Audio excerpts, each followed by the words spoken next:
Bienvenue sur Réinformation TV pour le contrepoint quotidien de l'info. Manuel Valls a beau annoncer un geste fiscal et Benoît Hamon repoussé la rentrée scolaire du 1er au 2 septembre. L'actualité chaude se passe à Nantes où des garçons se sont présentés en classe mollets au vent avec la bénédiction de l'éducation nationale. Ils ont été plusieurs à venir au lycée en jupe pour lutter contre le sexisme. Goût du déguisement potache ou soumission au poncif post-68 art. Ces crânes farcis politiquement corrects déroulent un discours où rien n'indique ni réflexion personnelle, ni gaieté transgressive.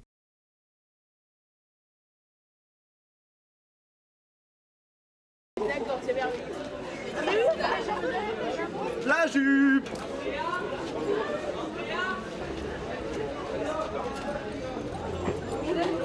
Moi, je trouve que c'est aberrant du fait que je sois un garçon, que voilà, je puisse gagner plus qu'une femme pour le même travail, quoi. Enfin, à mes yeux, c'est un exemple qui est souvent repris, mais finalement, c'est aussi un des plus flagrants. Donc voilà, à mes yeux, c'est ridicule. Donc c'est pour ça, vraiment, c'est quelque chose pour moi qui est important, que voilà, les femmes puissent avoir finalement les mêmes droits que les hommes et accès aux mêmes choses que moi demain, quoi. On peut montrer comme ça qu'elles peuvent porter ce qu'elles veulent sans forcément avoir des regards portés sur elles en se disant bah tiens, elle porte une jupe.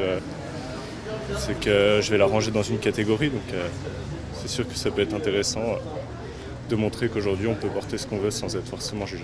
Ce que l'on voit ce matin et la manière dont a éclos ce mouvement montre qu'il n'y a aucune manipulation, mais une réflexion sur des jeunes, de certains jeunes, sur la société qu'ils veulent et comment l'obtenir.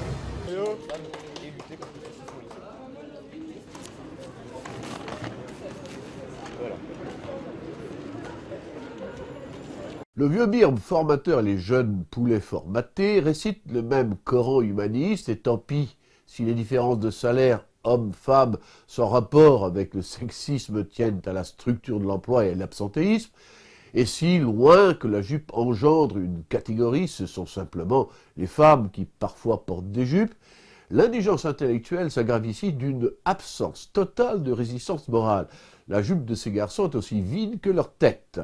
En collaborant au programme d'égalitarisme sexuel pensé par la théorie du genre, ils suicident leur identité, ils participent à leur propre castration. On n'est pas un carnaval, fête classique de la transgression, on assiste à l'autodévirilisation des jeunes mâles.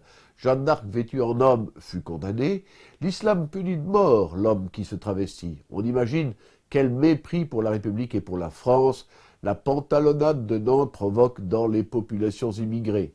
Et quand les peuples cessent d'estimer, ils cessent d'obéir.